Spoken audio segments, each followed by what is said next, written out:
Wow, it's so quiet.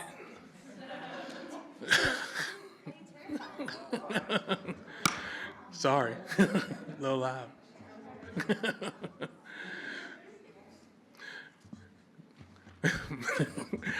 Good evening, everyone. Before we get things started with the program, my name is Chris Williams. I'm the Assistant Director of the James Farmer Multicultural Center here at the University of Mary Washington. And I want to introduce someone who's a special guest here this evening. I'm really honored to call her my friend, and we're working on some really cool things together here in the near future. And I thought it would be nice to just introduce her, and then we'll pivot to the program. And so currently, we are privileged to have Beth Ray Webb here.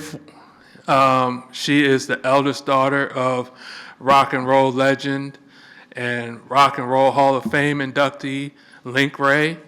For those of you who do not know who Link Ray is, his groundbreaking recording, Rumble, was recorded here, literally right down the street at the old Fredericksburg Armory in 1957. So I just want to acknowledge her, and this is the actual Rock and Roll Hall of Fame trophy award that she was given in 2023. So if we could just acknowledge her for being here, that would be awesome.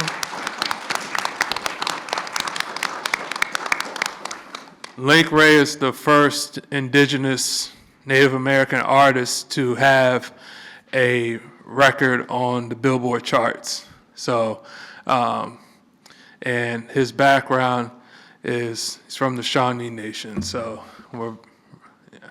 I feel really good about her being here. And then I'm going to take my seat and pass it over to Mr. Scott Harris, who will get us kick-started with the program, which is Legacy and Consequences, and I'm very excited. So can we welcome Mr. Harris?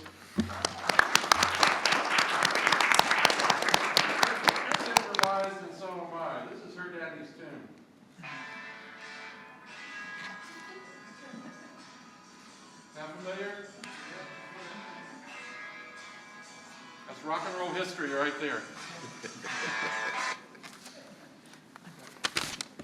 This has been a great value added to have Beth here this evening. Very, very honored at that. And everyone keep your eyes on that no one walks off with it. Chris, thank you very much for getting us started. And it's, as always, wonderful to partner with our friends and colleagues in the James Farmer Multicultural Center. It has been rewarding for us to look at different aspects of our shared history. Some of it not always pleasant to bring back. Some of it could be gut-wrenching, but it can also be affirming and remind us that there are more things that unite us than divide us. And I think that that is even more important as we contemplate the world in which we live and in which we move forward as people.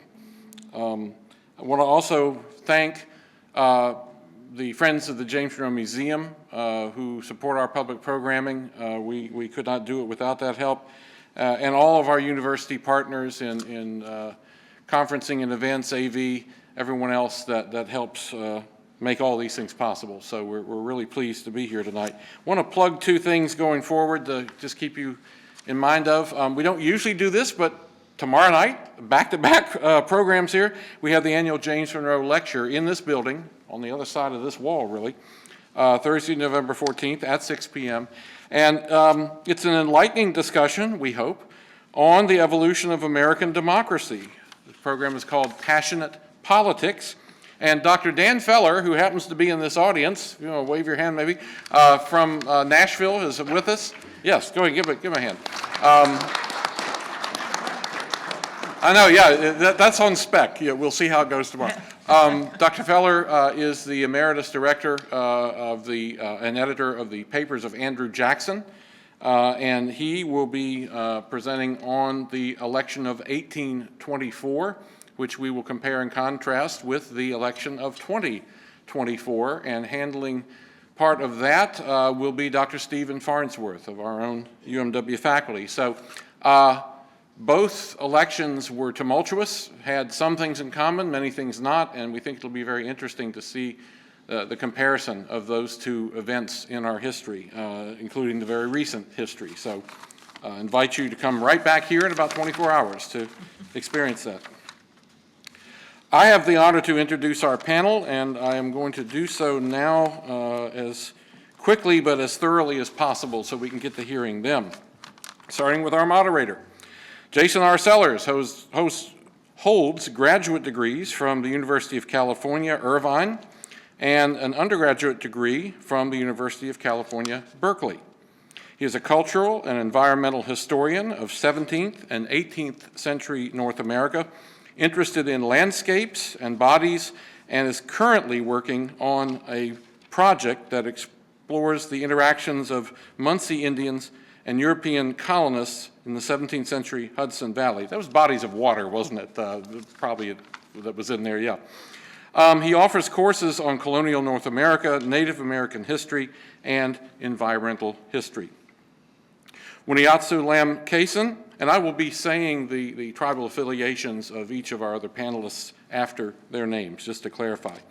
Skatakok Ho-Chung is an educator, advocate, traditional storyteller, and author with over 20 years of experience promoting social, cultural, and educational equity. She has served on various local, state, and national committees to elevate Indigenous voices and combat misinformation, currently chairing the National Council for the Social Studies Indigenous Peoples Policy Task Force. A former high school history teacher and 2024 Gilder Lehman National History Teacher of the Year. Let me repeat that, yes. National History Teacher of the Year, right here. She is now Assistant Director of Native American and Indigenous Studies at Brown University. Congratulations on a new gig.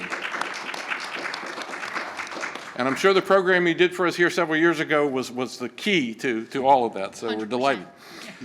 They saw that, they were like, we're going to hire her. Wuniatsu has contributed to educational resources for McGraw-Hill Education, the Library of Congress, and the University of the Arts, and published works including Dawnland Voices in 2014 and Reimagining New England History 2024. Her children's book, Grandmother Moon, will be released next year. Zachary Thomas, an enrolled member of the Muskogee Creek Nation of Oklahoma and a direct descendant of Chief Benjamin Perryman, Stichacomico, is also a proud member of the Turtle, or Loka, clan. Currently, he serves as the president of the Native American Student Association at the University of Mary Washington, where he actively represents and advocates for Indigenous students and their cultural heritage. Sherry Salway Black, Oglala Lakota, has over 40 years of experience working on Native issues with organizations like the American Indian Policy Review Commission, Indian Health Service, First Nations Development Institute, and the National Congress of American Indians. She has served on the boards of 16 Native-led foundations and organizations and is currently the vice chair of the Johnson Scholarship Foundation. She recently stepped down from leadership roles at First Peoples Fund and the Native American Agriculture Fund. Black was appointed by President Obama? Obama. Yes. To committees on financial capability and youth financial education.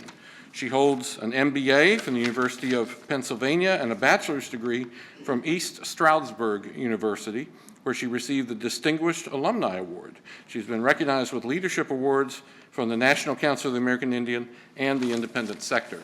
So we have a fantastic group here tonight to talk about the legacies and consequences of the Civilization Fund Act and the contemporary impacts of that. So please welcome our panel.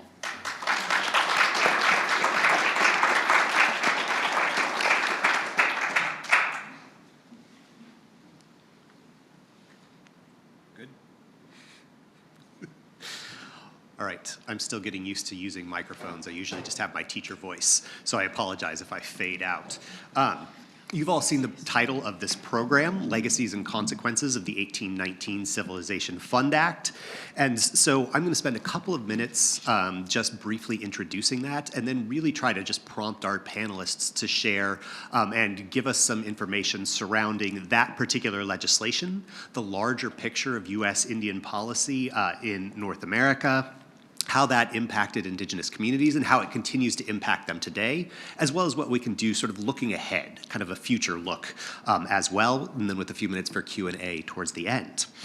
So that 1819 Civilization Fund Act, or the Indian Civilization Act, is rooted in a really long-standing commitment of first European colonists and then Americans to the idea that they need to civilize the people that they encounter, which sort of rests on this idea that natives are fundamentally capable, but that their current condition of their societies, of their communities, is inferior to that of Europeans and then Americans. And that meant that they could adopt a sort of benevolent role, supposedly helping to improve the lot of less fortunate, less advanced people. And so really this is Europeans and then Americans claiming to act on natives' behalf while denying them the ability and responsibility to act for themselves. And so lots of times the term that we use to describe this is paternalism. Early colonists came with this idea.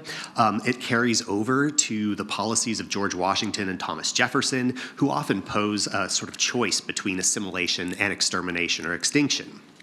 By 1818, the House Committee on Indian Affairs stated that it wanted to put into the hands of the Indians' children the primer and the hoe, and they will naturally in time take hold of the plow. And as their minds become enlightened and expand, the Bible will be their book, and they will grow up in habits of morality and industry and become useful members of society. President James Monroe echoed similar sentiments later in the year, when, in an address to Congress, he said that experience has clearly demonstrated that independent savage communities cannot exist within the limits of a civilized population. To civilize them and even to prevent their extinction, it seems to be indispensable that their independence as communities should cease, and the control of the United States over them should be complete and undisputed. In March of 1819, then, Congress adopted an act making provision for the civilization of the Indian tribes adjoining the frontier settlements. They explained their motive in this legislation for the purpose of providing against the further decline and final extinction of the Indian tribes and for introducing among them the habits of art and civilization. And the legislation itself authorized the president, in every case where he shall judge improvement in the habits and condition of such Indians practicable, to employ capable persons of good moral character to instruct them in the mode of agriculture suited to their situation, for teaching their children in reading, writing, and arithmetic, and approved $10,000 in annual appropriation to support the project. By 1824, this legislation supported 32 schools with over 900 students, and 8 years later in 1832, 52 schools with over 1,500 students enrolled. And typically these were on reservations or near homelands, staffed by Christian missionaries, and supported by federal funding, as well as annuities that were entitled to those tribes as a result of treaty negotiations that were diverted without their permission, without their collaboration, at federal officials' discretion.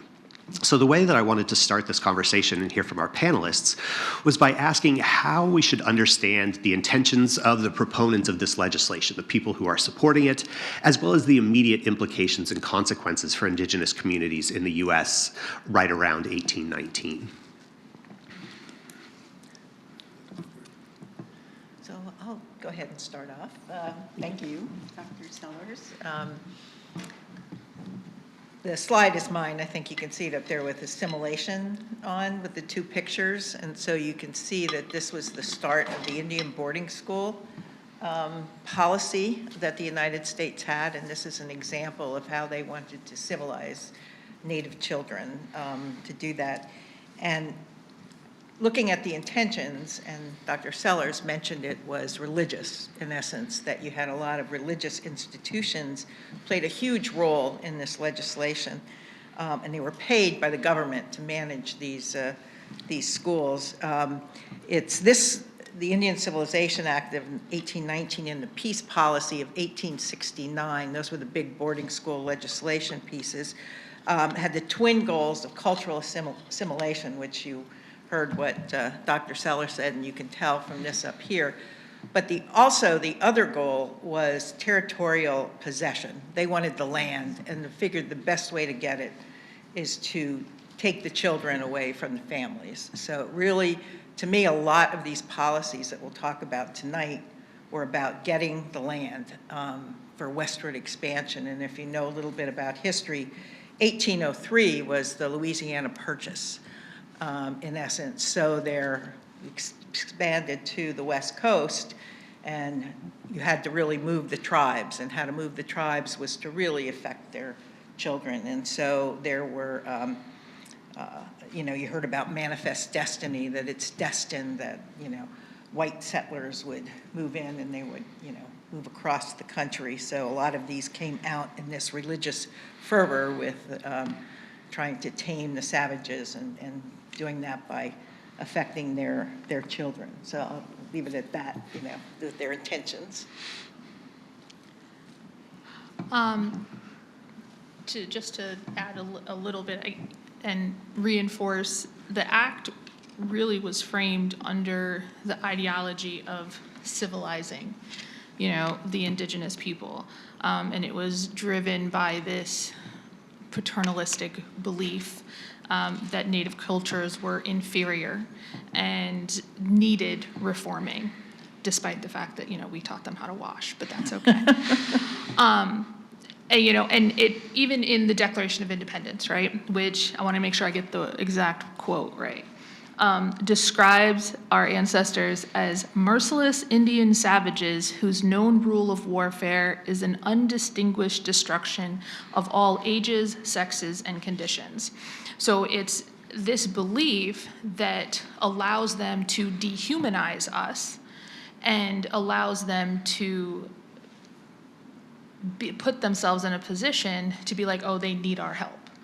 And it's proponents of this act, that were influenced by humanitarian and economic motivations, land grabs, that saw civilization as a pathway to assimilation, because really that's what it was about, is if we can get them on our side and a part of us, and it can then lead to land acquisition and economic control. And so President Monroe's administration and Congress aimed to use education as a way to replace indigenous cultural practices, language, and viewing assimilation as a way to support westward expansion without outright conflict, because that would look bad if they were just like, hey, we're just going to go and kill them all, because that's what happened, in New England, right? That was the goal in New England. Then they were like, okay, well, people kind of frowned upon that. Let's take a different tactic. This looks more benign. We're gonna save the Indians. We're gonna civilize them, and then take all their land, with, as I said, without outright conflict. Yes, to add to that point, the Civilization Fund Act was actually the precursor to the Bureau of Indian Affairs, which was set up in 1825, and it was placed under the War Department. So I know that they were saying that this was a kind of a more benign approach to it, but they also had that underlying military aspect to it as well. They also just believed that if they were to come to us and say, hey, we're going to take your land and we're going to do this, they were going to need that military backing in order to enforce it, because there was no secrets that we were not going to lay down quietly. Now, another thing to highlight in this is that there were a lot of annuities that was promised in the Civilization Fund Act. It was up to $10,000. And later on in later treaties with the Lakota and other tribes, they were promising these annuities as a way to get them to basically come under the U.S. government's arm. And later on, a lot of these annuities were never paid, and they were something that the tribes never forgot and that they highlighted in later instances wanting to know where that money was going to. There's a famous saying in the Indian Wars, it's kill the Indian, save the man. So there was no question that as much as they wanted to have a benign approach to it, there was that underlying conquest narrative. Could I? Yeah, Something else absolutely. on that. Too, one of the things, and this is, I think, a little bit hard to grasp, but from their Western view and their belief systems and their history, they just couldn't see and understand the native cultures and all of the positive, amazing attributes of it. And so, for example, and they missed so much. I mean, I'd be interested in the roots of democracy, you know, and sort of what they learned from the tribes about,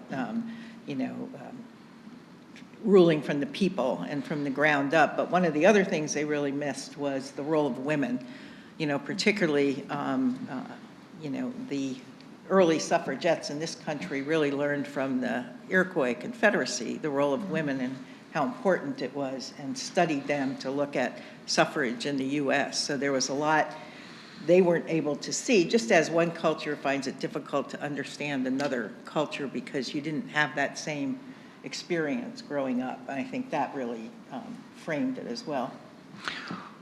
Well, I'm briefly going to go off script, so forgive me for putting you on the spot for some of this. But as you're speaking about that sort of Western perspective, one of the terms I use in discussing this with my students is cultural chauvinism, that this is just an inability to see. And actually, I wanted to ask you guys about, since this is all posed as sort of an educational uplift project, what sorts of educational traditions or practices exist in those indigenous communities that Europeans and Americans just don't see at all? So, Being the educator. yeah, being the educator. This is something like when I do PDs for teachers that I talk about how Indigenous children often learn differently than many from the dominant culture. We are taught, you know, and to Sherry's point, you know, that juxtaposition of our cultures, right?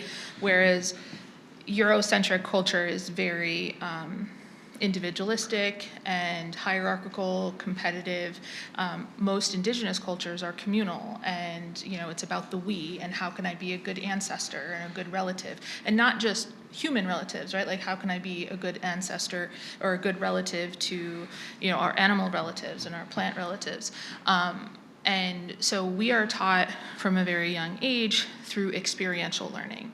We are taught very hands-on. We are taught through storytelling, through music, and learn lessons through that.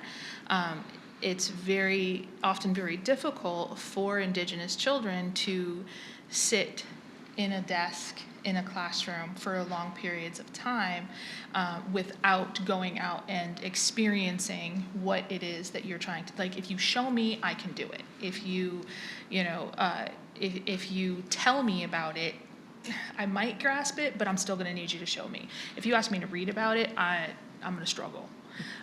Or if I have to sit there and listen to lecture for long periods of time, I struggle.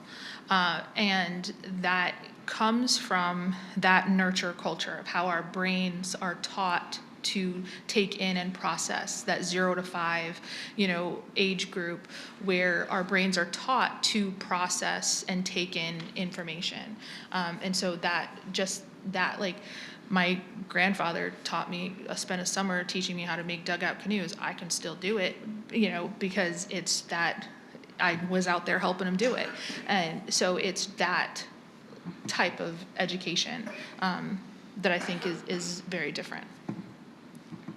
I would also add to that, another thing that the European and later the Anglo-Americans missed was our close ties to the land, and how we often learn from an early age, since we could walk, the importance of taking care of nature. And in early America, there was a huge emphasis on industrializing the land, cutting down the forests, making room for towns, using the water for passages, leaking chemicals and oils and gunpowder and whatever into the rivers. And we often most tribes had this base where seasonal migration, so that we did not put too much strain on one part of the environment. And this was something that was glazed over by the Americans and the Europeans when they first came here. And now you see a lot of emphasis now on trying to save the land. Oh, we have done too much to the environment. Now it is not livable for us. And this was something that they completely missed because they saw it as not advantageous to just instantaneously building a civilization like they wanted to. Another thing that I think that they missed was just the emphasis on oral culture. A lot of these things that I've learned come from my mother and my grandmother and my other elders that I've just heard through word of mouth. And they've told me time and time again, and I could sit there and listen all day. But this is something that is a lot more important to us, hearing from people who have lived it, instead of trying to read it on a screen or a book or have somebody just talking to me that's in a unfamiliar setting. So I think that that is two of the key points that they sorely missed when they first implemented their how they wanted to deal with the tribes. Did you have anything you wanted to add, or should I go? Okay.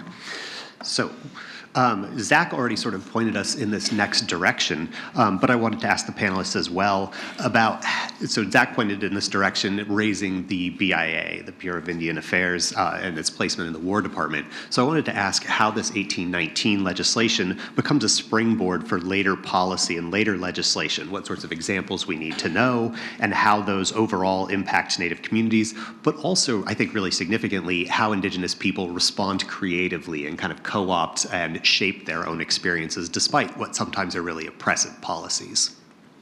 Winay or Zach, do you want to start this time?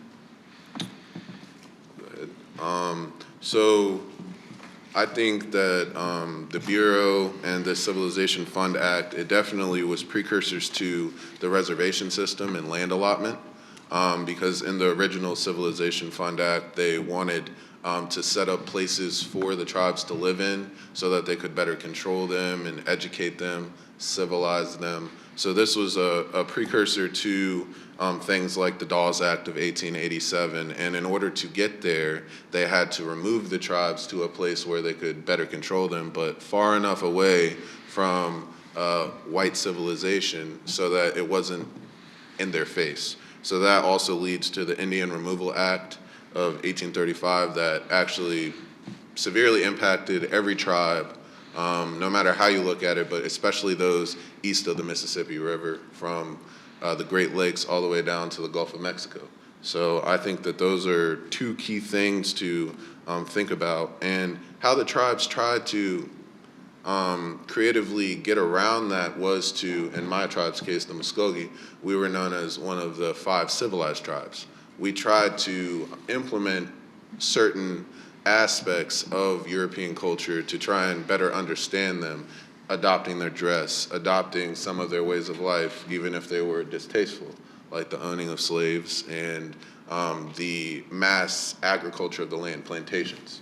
Also, the Cherokee, they adopted a written language to try and show that they were more sophisticated and that they could think on the same levels as the people who were trying to oppress them. So I think that there were ways that we tried to result to without fighting, and it just doesn't always work when everything is about monetary and land gain.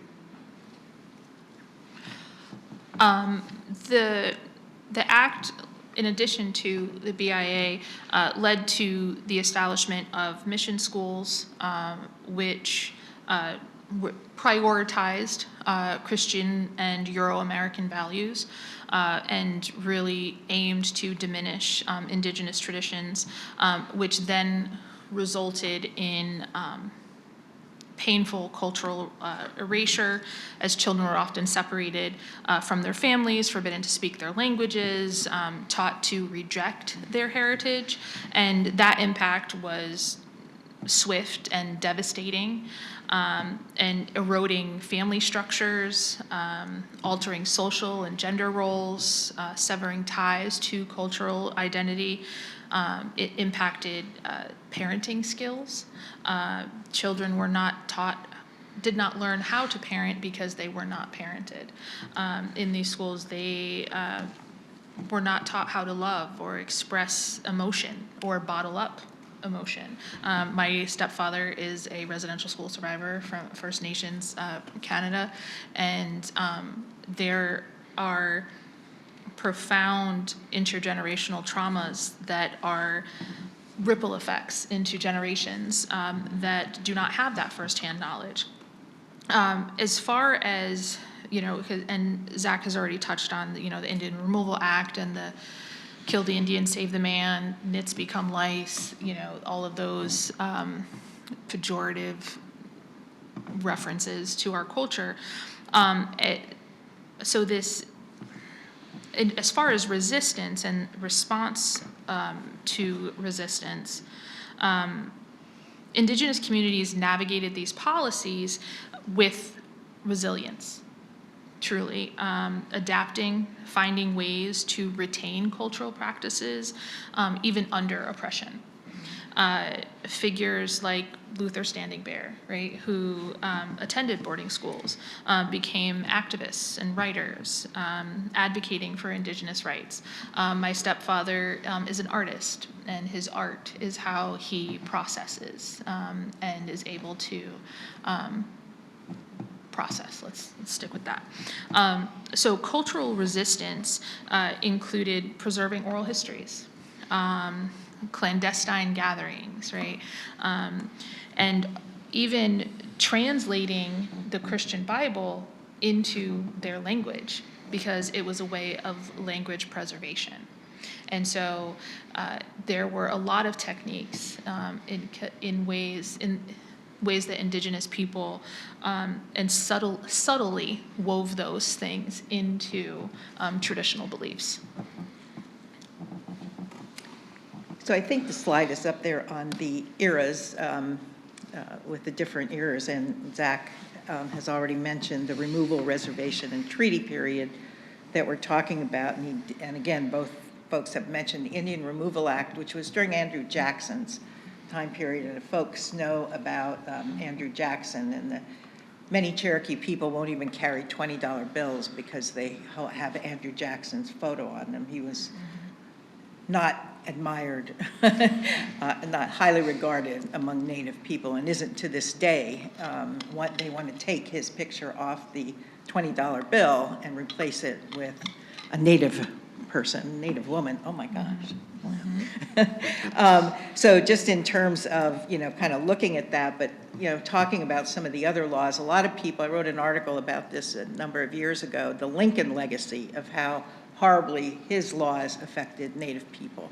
We always think of him with the Emancipation Proclamation, but he had the Homestead Act of 1862, the Railroad Act of 1862, the Morrill Act of 1862, devastated Native lands. And really, that's, again, my focus will tend to be a lot on sort of how this really fed the land and the expansion westward with this. So just in terms of adding a little bit more into that removal, reservation, and treaty period. And he ordered the largest mass execution of Indigenous He people. did, Lincoln, so. That Yes, of the Dakotas. Yeah, Mankato, Minnesota is at 38. Yeah. Well, one question that Winea, you raised here was that sort of means of resistance, right, and cultural preservation. One of the things that maybe doesn't show up as much in visual arts or preserving languages and names and retaining those practices is how or whether people removed to schools were able to reconstruct social ties. If they're isolated from families and natal communities and their hometowns, are they building new social ties? Are they finding ways to retain that kind of identity and that connection?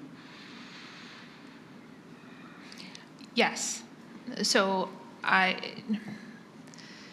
will say, so I'll share a story that from my stepfather, and he's only recently begun sharing these stories, and he was taken when he was 5, and he's in his 60s.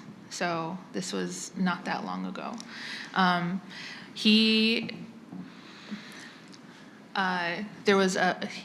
When he became one of the older boys at the school, he would protect the younger boys, from beatings. He would take the blame. He, still took on kind of like that big brother role. And so there were, even in the schools, the children, they were able to take some, of what they were taught. Because again, remember that 0 to 5 culture, nurture culture,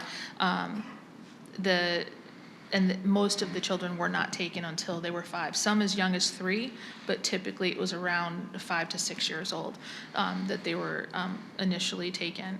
And so generally, yes, without going into too much detail, yes, they, within the schools, they would find ways to connect. They would find ways to subtly hold on to cultural ties.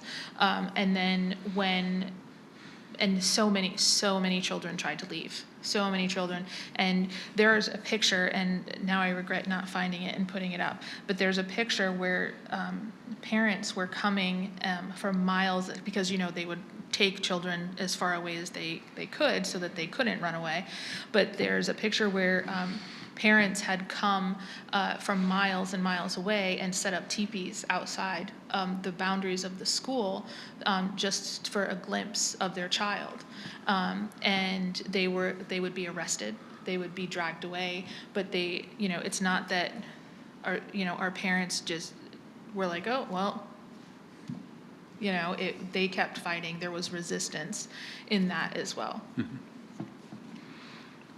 I would also like to add, in the sense of perseverance and persistence, the spirituality of Native people is also something that you have to highlight. A lot of people would say, spirituality is, a part of a religion, or it's just a way of thinking. But to us, it's a way of life. It's not something that you can just take away by handing us a Bible or making us pray a certain way. It's that tied to something bigger than us. And also, a lot of people in the traditional sense, they would think of not the past or present, you're only here, or the future or past, you're only here. So there's only the here and now, So a lot of things that have happened to us in the past, you would talk to a Lakota and they say, Wounded Knee happened to me just yesterday. Because it's this cultural remembrance that helped us also form ties. And then to add to what Ms. Winianatu said, I think that when they pushed us together from other tribes, far-flung, it kind of created this sense of a pan-Indian movement. Because before, we were seen as only our tribes. You were either Lakota, you were either Ho-Chunk, you were this, you were that. But when you are forced together in a hard situation, you tend to, bond. And I think that that was something that we tend to overlook when we think of the perseverance. And another thing is sports. These boarding schools, when they were formed, a lot of things that they would do, they would try and make them in the image of, a high school or a middle school or an elementary school, of what we would think in the modern sense. But I think a lot of young boys and young women, in the older days, they would have been warriors, but now they're athletes. So it's just a transition, a cultural transition from the old to the new. So I think that you go to reservations now, a lot of them are playing basketball. In the older days, they played baseball. My great-grandfather played baseball. So these are just things that I think when you think of cultural resistance, we also adapted other things, and we changed our role but kind of kept that same lane. So I'm really struck in this conversation by the contrast between legislation and policy that's really easy to document and talk about in very concrete ways, and some of the silences or gaps in terms of the actual experience. And a couple of you have referenced this in terms of a reluctance to discuss this. So I'm wondering if you could address a little bit how Native individuals or communities remember some of this history of the 19th century in particular, but possibly later as well, how they talk about those stories or whether they do. So I have always found my father didn't necessarily want to really talk about, he ran away from home after the 6th grade to Wyoming from Pine Ridge, South Dakota, to work in the beet farms in Wyoming, because he did not want to go back to the boarding schools kind of thing. So again, when I decided that I went back to the reservation in 1974, which was the time of the second Wounded Knee, the takeover at Wounded Knee. And he did not want me to work in Native issues at all. It was because of him growing up. He didn't learn the language. My mother actually knew it better, being a nurse on the reservation, than he did. So, but again, I think my being involved with that community allowed him to really open up and to share about the experiences that he had at all.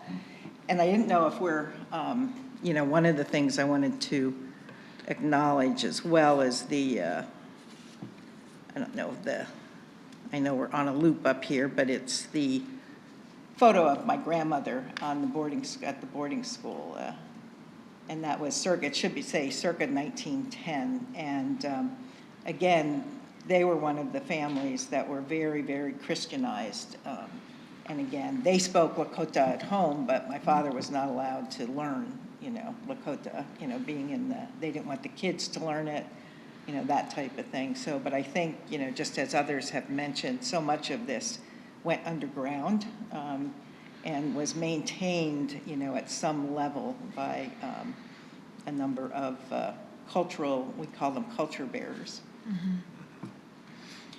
And there's also, in recent years, since when the 215 were found at Kamloops, was a huge catalyst for many Indigenous people to begin talking about it and feeling comfortable to share. There's a documentary. It's Dawnland. I think that's what it's called. Came out last year or 2 years ago, and that focuses on interviewing tribes in Maine on the Canada border. And I will say, for my stepfather, it was, the Kamloops, and then that snowballed to them having to search all of the schools grounds in Canada, and then when Deb Haaland became Secretary of the Interior, and then she launched both that and the MMIW investigation committee. And so for my stepdad, we saw it on the news when they found them at Kamloops, and then they started searching other schools. And we were at the house, and my 9-year-old son was sitting with him. They were watching the morning news when they announced that they had found 117 on the grounds at the school where he was. And my stepdad was like, "Oh, they found them." And my 9-year-old was like, I don't understand. Like, what do you mean they found them? And so then we had to explain, to my 9-year-old that, Grandpa was, and what boarding school was, and he couldn't grasp, like, what do you mean they take you to school and don't let you come home? And, and so there were all kinds of questions. And then my son was scared, so there's a lot of intergenerational ripple effects.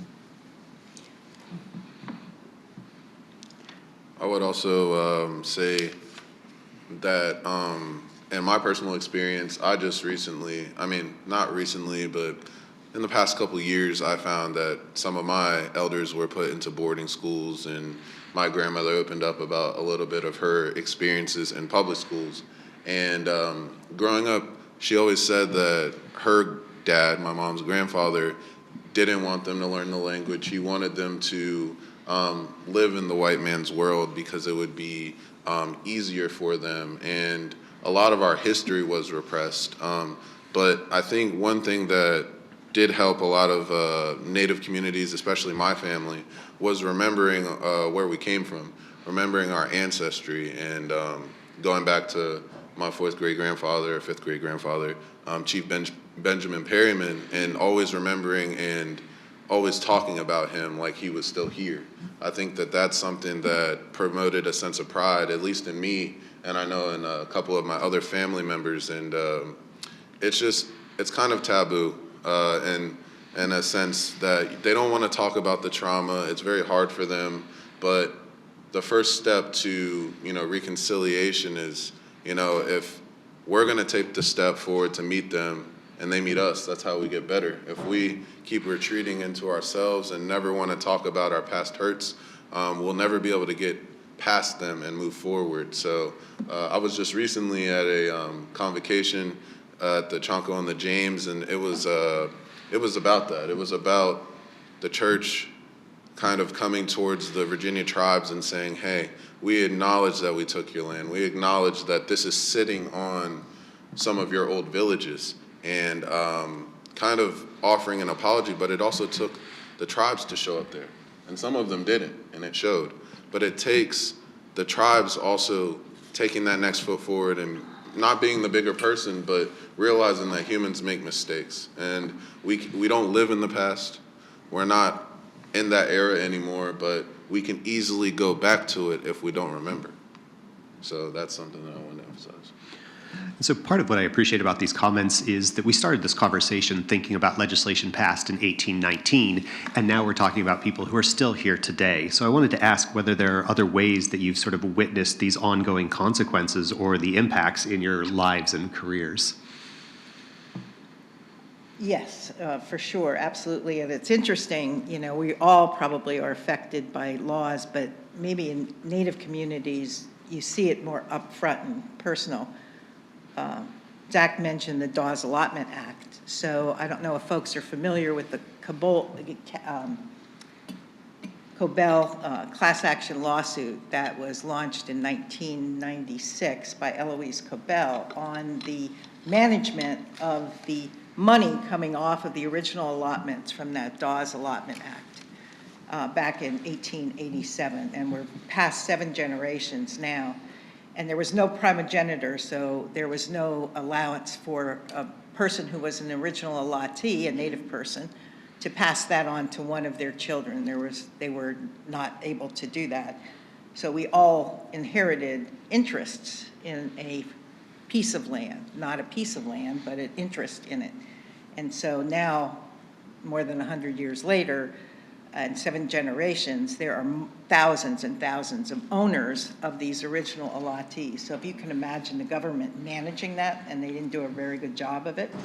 So Eloise Cobell, on behalf of all of the people who are the interest holders in that, sued the government, and they won in 2009 the largest class action lawsuit against the federal government, $3.4 billion.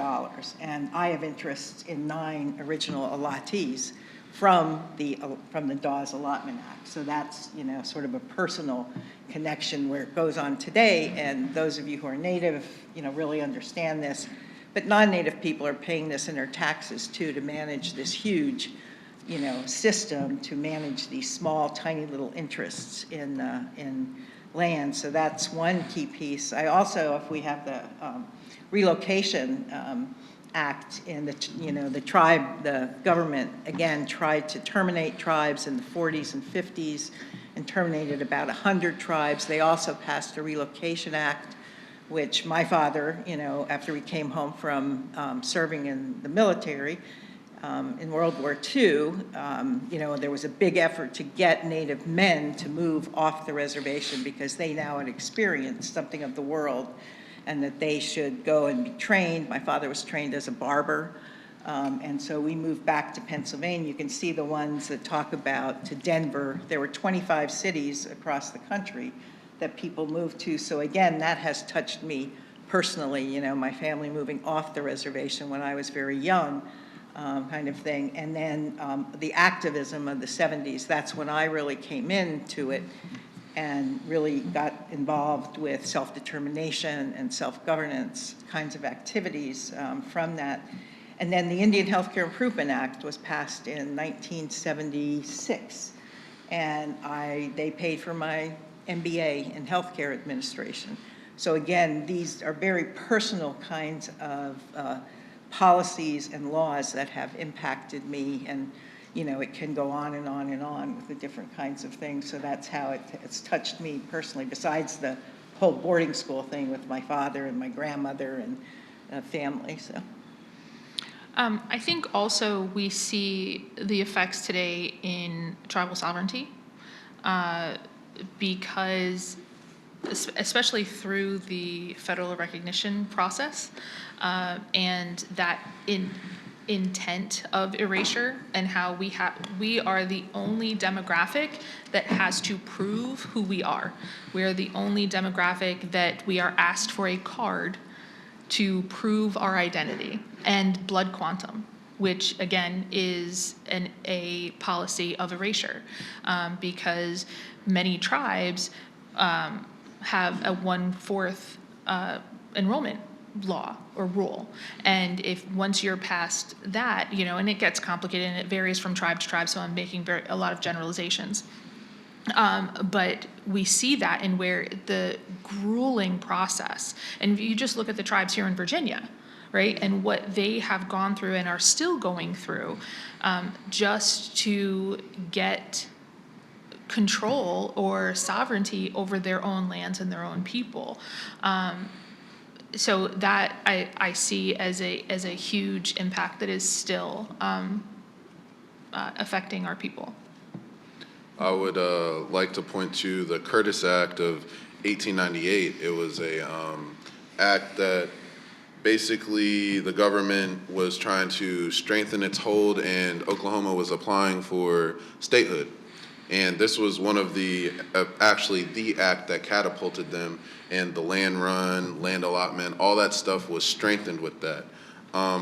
In this act, the government could determine the members who could enroll in these tribes. So it's basically overstepping that paternalistic approach and saying, no, we are going to dictate to you who will be in your tribe and who will not. And this has a personal effect on my tribe and my family, because we had ancestors that were chiefs all the way up until the late 1880s. And I never even knew that my great-grandfather's father could have been a chief or was a chief. I never knew that. This was all stuff that was swept under the rug, and we had to cede 90 million acres of what we had left. And this is after we had to cede lands to the Cherokee Nation, after we were removed. So this is something that directly affected us. And when I went back to Oklahoma, my Aunt Judy pulled out the original land allotment for my great-great-grandfather, Edmund Perryman, and it was 42 acres. I never even knew that we had a land allotment in Sapulpa. It's been taken from us. It's in shreds now.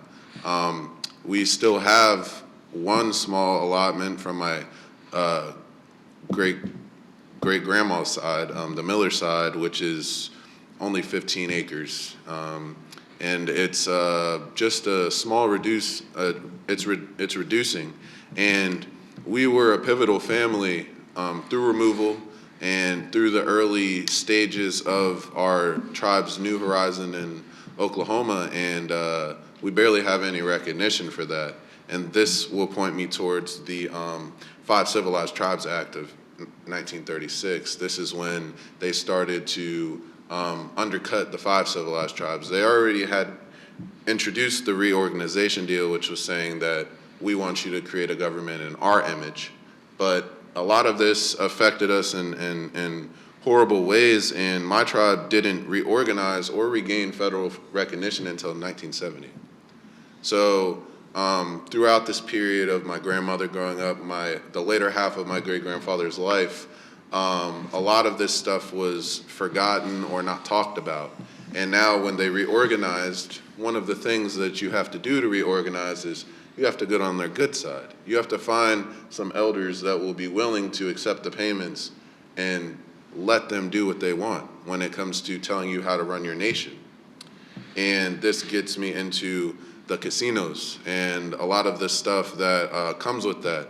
And there's a lot of abuse, alcoholic abuse, drug abuse, and these are things that come from generational trauma, but also an environment that enables that. And another thing that I like to say is, this is a personal experience. When I was growing up, my mom would take us to one of the Indian health clinics, and I would see all these elders, all these old people that were there just getting prescriptions signed to them. Basically enabling their addictions, not even really trying. They didn't have the funding or the doctors to properly diagnose these people, and they would just write prescriptions. And I didn't really understand what I was looking at then, but now I see it when I went back, and there's just a real disconnect between the youth and their elders, and it's just really destabilizing us as a people.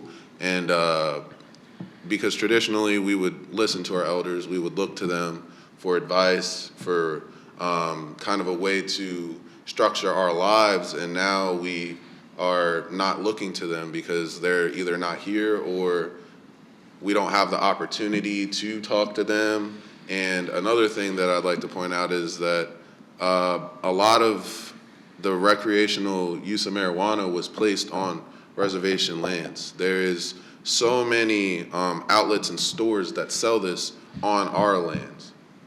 And it's promoting our youth to say, okay, we can go outside and this is something that we can get, or we can flip this and make money. And it's a fast life, and it also undercuts our want to get education, our want to get higher education, because if you break out of that mold, you'll be seen as a breadwinner, and people will just want to take from you. And if it's not popular when we're young, we tend to not do it because we want to fit in and be cool. So just a lot of undercutting of the relationship between our elders and our youth. And that's something that I've really seen, and it's actually put a fire in me to want to push myself and break out of those stereotypes.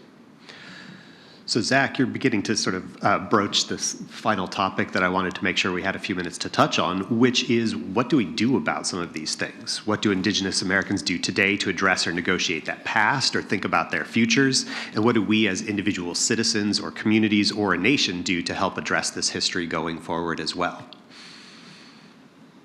So, I'll start out. You think about the United States having, government sector, private sector, nonprofit sector, informal sector. Until very recently, there wasn't really a very powerful, dynamic nonprofit sector in Native communities. And that has changed since about the 1970s, although some predate that by, 70, 80 years. So they are playing a big role in trying to address issues that tribal governments themselves cannot address or will not address. So, for example, with the boarding school, there was the National Native American Boarding School Coalition that was started in 2012, which really brought together a lot of the work around trying to uncover, do research to advocate for this. And they are really sort of the instigator of the Deb Haaland, the Secretary of Interior, to really launch the Federal Boarding School Initiative, and they have since finished 2 reports. And then if folks are following, October 25th, President Biden issued the first formal apology, although President Obama also issued one that didn't really get a lot of press, kind of thing. But anyway, to really make that formal statement to apologize for the boarding school issues. So I think there's things like that that are happening. There's so much more recognition of Native nonprofits playing a role to help tribal governments, to expand what tribal governments do, to really focus on civil society. And I think that that's one of the things that's really happening out there as well. Yes, there is a lot of advocacy and for policy reform, Indigenous leaders pushing for recognition, rights, for reparative action, but also on a cultural level. Today, Indigenous communities are reclaiming languages. There's a lot of funding, for programs, and some of that does come from the casinos, where they are having language reclamation programs on various reservations all across the country. They are reviving traditional practices. They are, funding cultural programs, reshaping education to include authentic Indigenous histories. Connecticut just passed and New York State just passed laws requiring Indigenous education. Indigenous studies, Connecticut is K through 12. I have to look up New York. So I'm not entirely familiar with but it was passed the same year. Connecticut just passed a law banning Indian mascots in schools.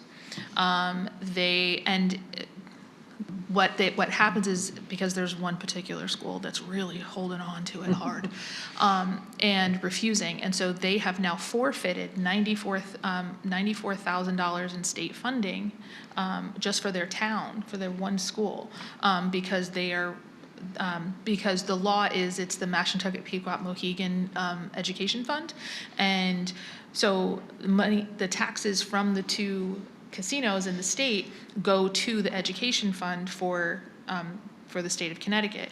And so the two federally recognized tribes who have a little more weight, behind their word than the state recognized tribes, said, listen, you can't have our money if you're gonna have the Indian mascot as your school. And so they now have lost that funding.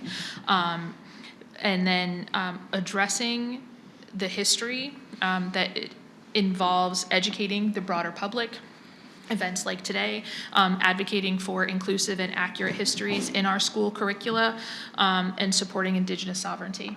Those are going to be like my big takeaways. As individuals and communities, we can learn, we can engage in dialogue, support Indigenous-led initiatives, and work toward policies that recognize and correct those historical injustices. I would speak to, in 2021, Muskogee Creek Nation just founded its first college in Okmulgee. That we had a couple colleges before then that have since shut down, but this one was specifically really important to us because it's a 2-year school. It's a little bit more affordable, and not only does it allow our Creek Nation citizens to come in, but also the surrounding children that come of age to go to school in what I would say a very, very under-resourced area. If you look back to the allotment, that means that they allow non-natives to move onto native land and live in the same communities. So that means that you don't just have Muskogee, you don't just have Chickasaw, you don't just have Choctaw living in one area. There's people like in the crowd. We're all in the same area. So I think that was one of the biggest things that struck me. And personally, it allowed my younger cousin to get an education. And now he's doing wonderful things. And this was something that I really wasn't seeing. His older brother didn't go to college. It wasn't really popular for a lot of my family in that specific area to go to school. But now they're seeing that we have something in our own community. They have a language program that was just recently set up in OU, a Muskogee speaking language program. Me and my mother just went to a event where the nation came to the American Indian Museum, and they were providing IDs and stuff for citizens that didn't live on the reservation. They were providing QR codes to the language classes that have Zooms on Tuesdays every week.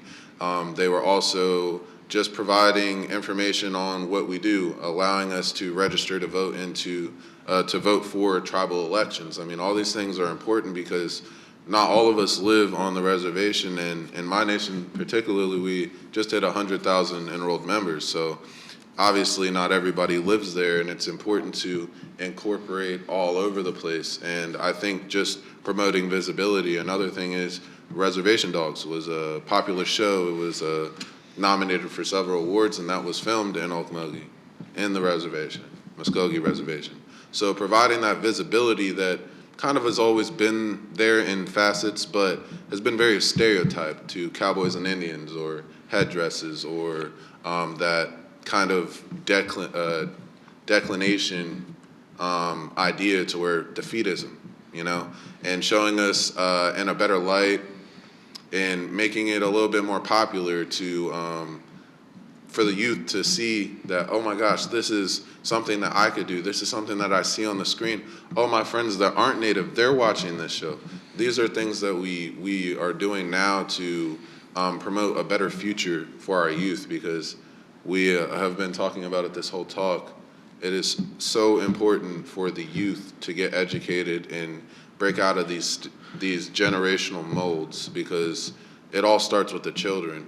One day we'll all be old and gone, but our children will still be carrying on our legacies, so it's important to make sure that it's the right one. All right. Well, thank you. I think that concludes the planned portion, or did you have a final comment? Yeah, I just Yeah, want to yeah, mention please. this one thing, because I think it's so important for what folks can do, because folks may be aware of fairly recent, people doing land acknowledgements. When you come into a meeting, we acknowledge on whose land that we, and there's so much more to it, and I didn't really get to go into the Morrell Act and the land-grant universities in this country and how they really started with money that was, you know, stolen from Native people with the sale of land, and it's on the slide up there, so I won't go over this, but in today's dollars, it was $500 million to start these land grant, and in Virginia, it's Virginia Tech and Virginia State University, but you can know the land grant schools that are here, and there's a huge effort now to go back to these land grant schools and to say, what have you done, because you basically were able to start because of money you got from the sale or the stolen Indian land. And so land acknowledgement is so much more than just whose land, traditional land was this at one point in time, but what Native people have given up through treaties for as long as the, you know, grass is green and the sky is blue, kind of thing. So in essence, think about that the next time you hear a land acknowledgement as to what really, you know, was the cost of this land in this country. So I just wanted to kind of add that. And have one more final just, comment. just to add, just because you brought up land acknowledgements, we're going through this whole thing right now at Brown and at UConn. And so trying to explain that land acknowledgements, while are a nice first step, a land acknowledgement without action means nothing. My daughter is a freshman, is an undergrad, and she is trying to get a land acknowledgement or some type of Native student organization started at her school. And I had to explain to her, she's like, well, I'm going to start with a land acknowledgement. And I was like, it means nothing. It means nothing. And so she was like, what do you mean? And so I took her phone. We were in the car, and I took her phone. And she's like, give me my phone. I said, I acknowledge that this is your phone. and she was like, uh-huh. And I said, and she's like, can I have it back? I said, no, but I acknowledge it's yours. And she was like, well, and she was like, okay, I see what you're doing. And I was like, would you like to use it? It'll cost you $5, but I'll still acknowledge it's yours. You know, and so that is a point that I try to make to people, is like, because they're like, oh, would you like to do a land acknowledgement before the program? Well, what are you going to do with it? What are we doing with it? What commitments is your university making along with that land acknowledgement? Are you committing to providing education to Native students? Are you committing to giving, like UConn is currently working on giving one of their, or using one of their locations, one of their satellite campuses for tribal college or a tribal, we're still working on it, but that's the goal, you know. And so they're they're putting their money where their mouth is, essentially, because they are a land grant university. And so I always, whenever the topic of land acknowledgements come up, I always say, well, what are you gonna do with it? Don't just use your words, because this is your phone. Good job.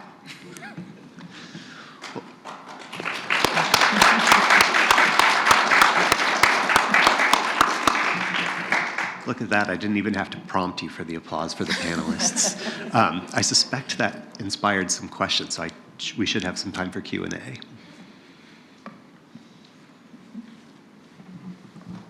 Hats off to Chris and Mary and Jason for having, I think, one of the best programs I've ever seen at UNW. Really we bow to each of the great speakers.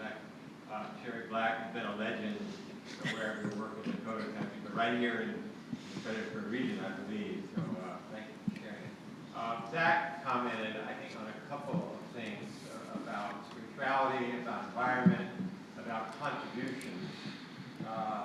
Dr. King and his son, Mark III, talk about the arc of justice so often. So while exposing and laying bare these truths, that arc today, what can we draw, not only for justice to Indian country, but in our troubled world? We have Uyghurs and Tibetans and people being raped and genocide in certain parts of the world today that we don't want to see history repeat.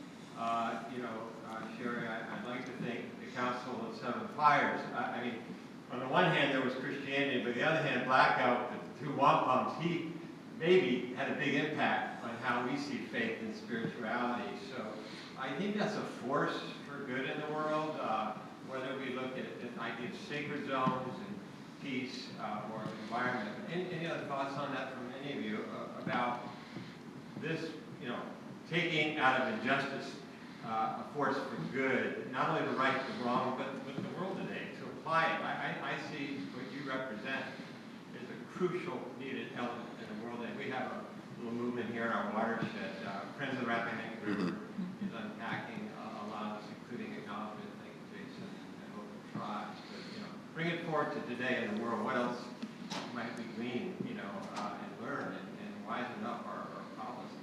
Well, I would say one of the big things that we could do to help, and I've seen this in doing some research for Dr. Seller's class, the Eastern Band of the Cherokee Nation, they were actually one of the big people in stewarding the Smoky Mountains, the national park.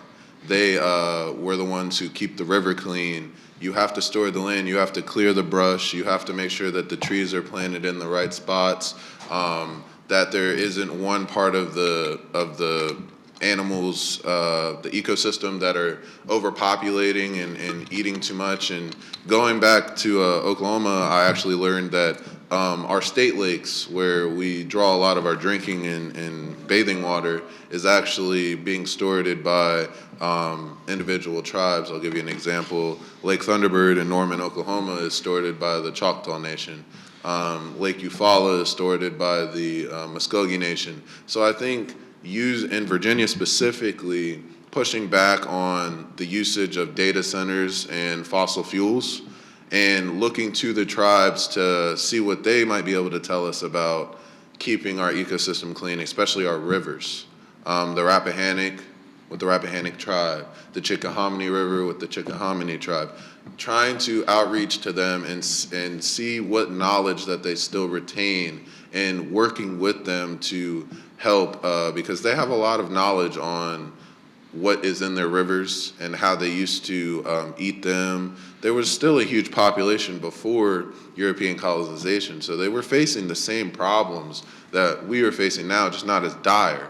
How much food do we have? The water levels, stuff catching on fire. They were solving these problems without the use of modern technology.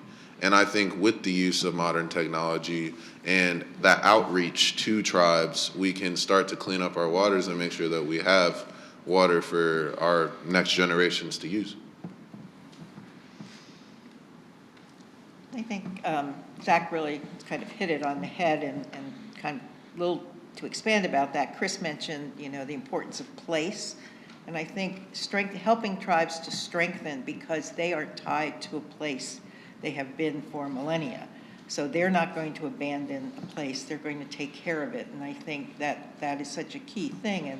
And tribes are also continuing to share their knowledge. Traditional indigenous knowledge is forming, like in California, some of the tribes have incorporated that into their environmental programs, that this includes traditional indigenous knowledge, and the state is accepting that. So again, it's like, we've had this knowledge all along. Finally, a lot of it's being recognized as, wow, this really makes a whole lot of sense. How do we incorporate it into this, and how do we use it to protect our place? One other example, non-environmental, is health services.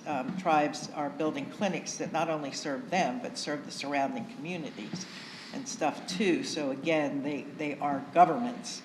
A lot of people don't recognize and realize that they are governments and provide these services not only to their own citizens, but to other citizens as well.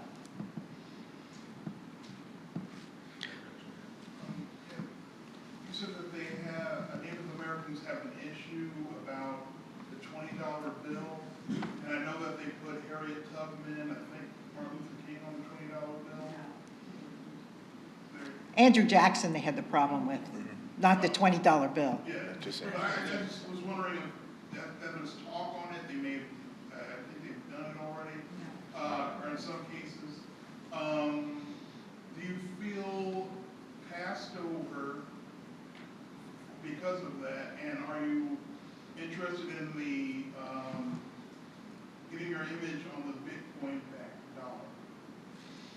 I don't know where that stands now. I know they had Wilma Mankiller on a quarter just recently, too. She is the former principal chief of the Cherokee Nation in Oklahoma, and there's an effort for Tsakakawea to be on some form of money as well, too. I'm not sure it's the 20. I'm sure it might be just to take the place. It isn't? No, go ahead. This. Off the cuff, I think this is correct. There was an authorization to replace Jackson with Harriet Tubman. No, right. It takes several years to redesign a bill. Yeah. Whether that authorization will produce a result is yet to be seen. Yeah. No, I mean, that would be fabulous, you know, to have that. I mean, in terms of the things. Just to have him off of it. Yeah, get him off of it, yeah. Get him Put off. someone, a woman, you know, would just be fantastic, and a woman of color would be great, so. I think we had a question in the back first. Well, not really a question. I'm a member of the Choctaw Nation of Oklahoma, and there's no certain degree of blood that you have to have. My grandmother got her farm, 120 acres, from the Choctaw Nation. The deed says Choctaw and Chickasaw because it's actually in the Chickasaw area, but it's from Choctaw and Chickasaw.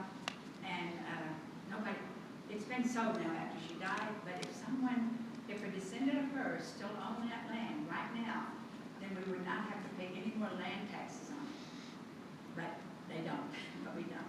And just a few other things too. Stickball is big, and it has been for hundreds of years with the Choctaw. I don't know about which other tribes do it. but Muskogee too.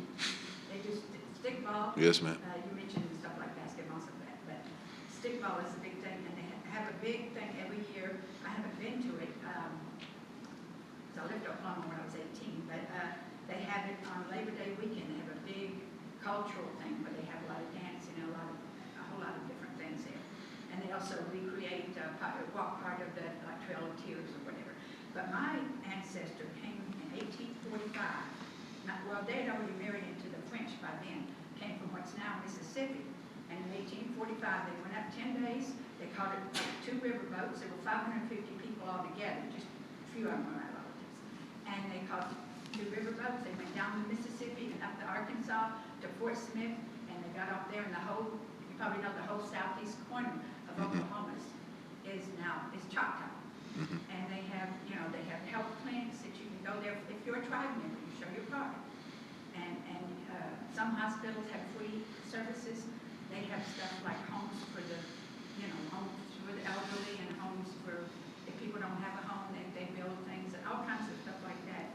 And the Treaty of Dancing Rabbit Creek, I believe that was still down in Mississippi. That helped to give up some land.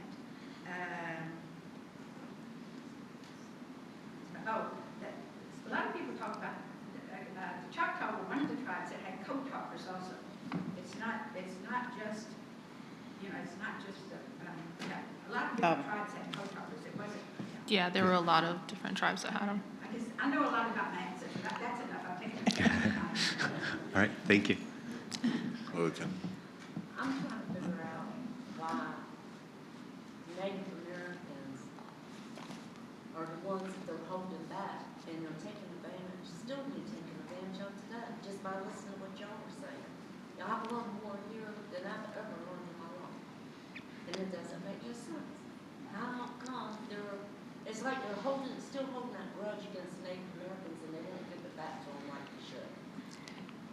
So having worked in this area for over 40 years, I think it's very positive, and Native people aren't letting themselves be taken advantage of anymore. I think the example with the boarding school, the apologies, the self-governance, really building up their governments, their health services, their education.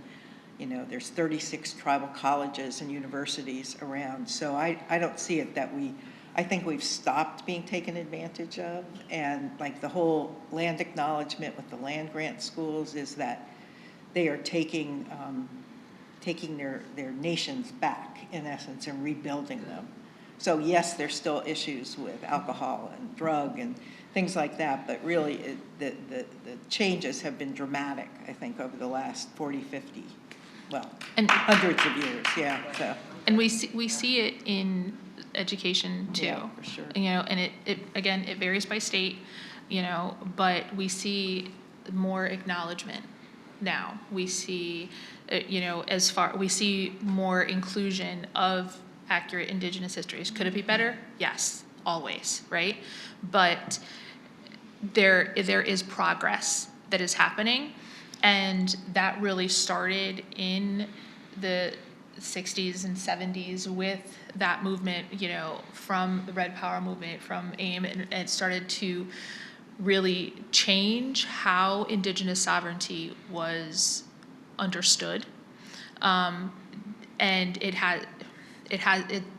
have to understand, we are trying to not undo, but get justice for hundreds and hundreds of years of neglect and abuse, but we're making progress.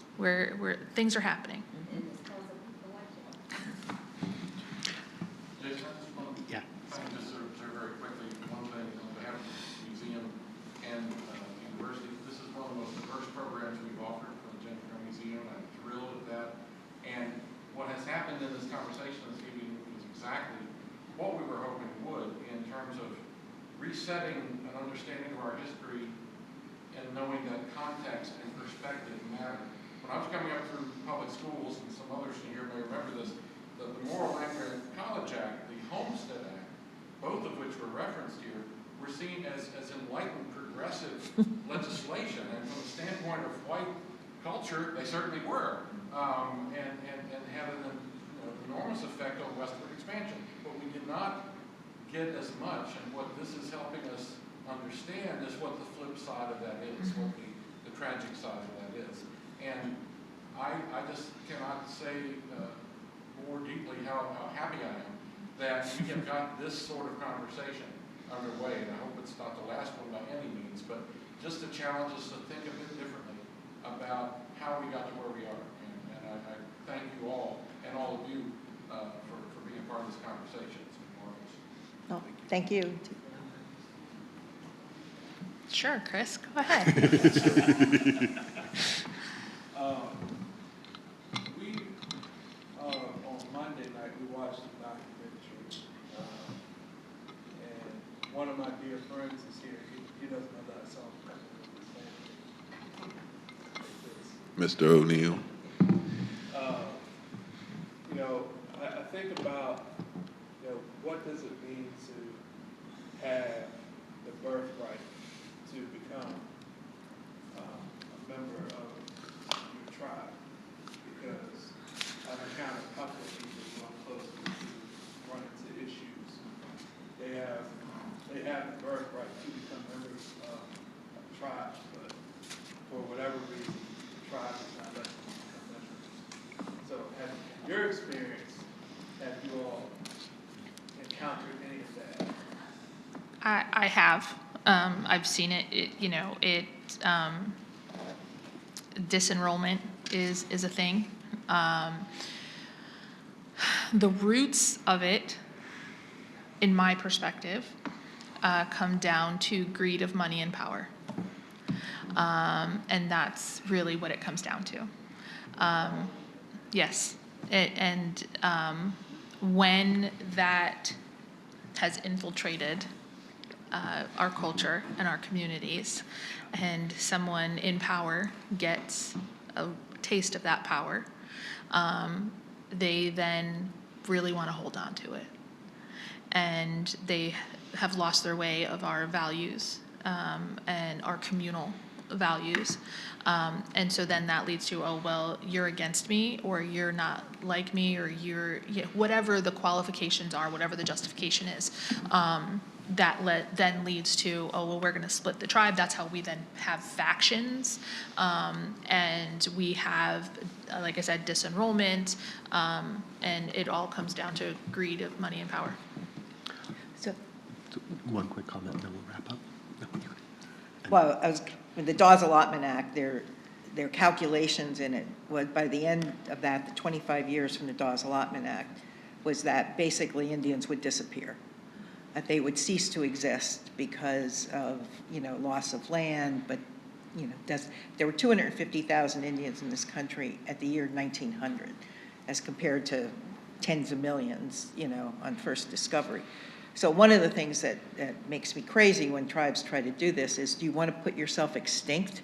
In essence, if you're disenrolling people, tribes always could control their membership in essence, but they were always expansive in bringing people into the tribe, making you a blood sister or a blood relative or whatever. So it's really, again, it goes against all of the values, and it is really about dissolution of power and resources too, so.